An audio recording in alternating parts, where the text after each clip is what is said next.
Hello and welcome to Echo Hill Sport. I'm here with professional footballer David Banjo. Hello and welcome, David. Just to start off with, can you just tell the viewers how you started out your career and where you are now? Currently I'm at Arbroath, Scotland. Early stages of my career I was at Tottenham at the age of 14 to 16.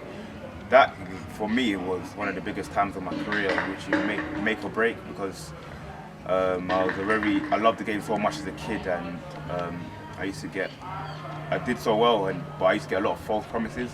So kind of, as you're playing at the same time, you don't know what foot to stand on, because you know that at the end of the day you want to do this full time and take it up. But I was subject to a lot of false promises and told that I need to go away and do this and do that. And at that early stages, it kind of took a huge hit on me. But later on in life, I went straight to the non-league. After 16, I went straight to the non-league, and I realised that I just needed to play and I wanted to enjoy. So when I got into them environments there, I just pretty much stepped up my game and matured as a guy. And then I got in contact with my agent. When my agent at the time got in contact with me, and then I wanted something bigger. I wanted something, because I always believed, I had a couple of trials at professional clubs, but I always believed that I should always be there. Then I got in contact, my agent got in contact with me and told me that there was an opportunity to go and play out in Scotland, and pretty much took it as it went, and here I am now. Great. So what made you try your luck in Scotland to go over the waters and try your luck?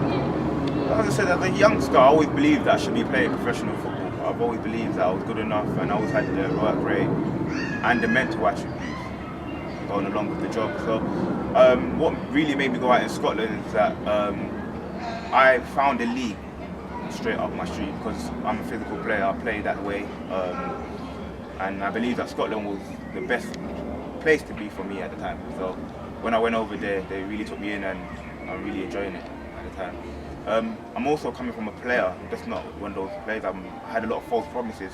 So for me to get out of the environment and try something new was a big.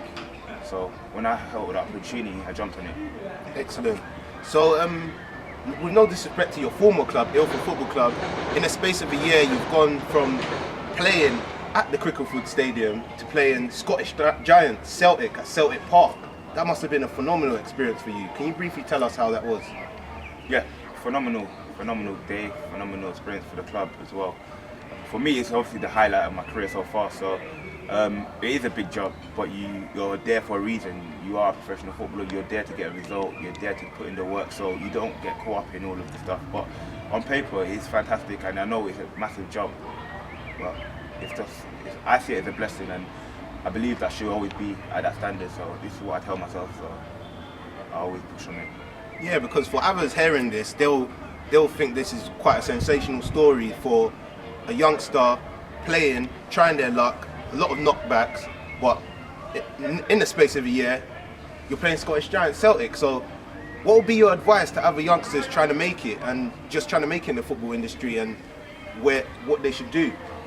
I say, to be honest, you've got to be tough mentally. I reckon if you come out strong mentally, you can go anything. You can do anything and overcome any giant. I mean, as a player, you might not be getting what you want, where you feel that you're better than what you are, or you don't know what you're doing. But I believe that you need to be mentally strong. I mean, mental toughness took me a long way in the game, and I believe that if you have that toughness, you can do anything, because you can go to clubs, you work, always got that work ethic to you, and you know that if you get hit back, you're always going to keep on going, and that you can take it anywhere in life. Excellent. So, David, it's been a pleasure speaking to you today. And once again, we've been speaking to David Banjo of Arbroath Football Club. Thank you for tuning in to Echo Your Sport, and stay tuned in for more interviews.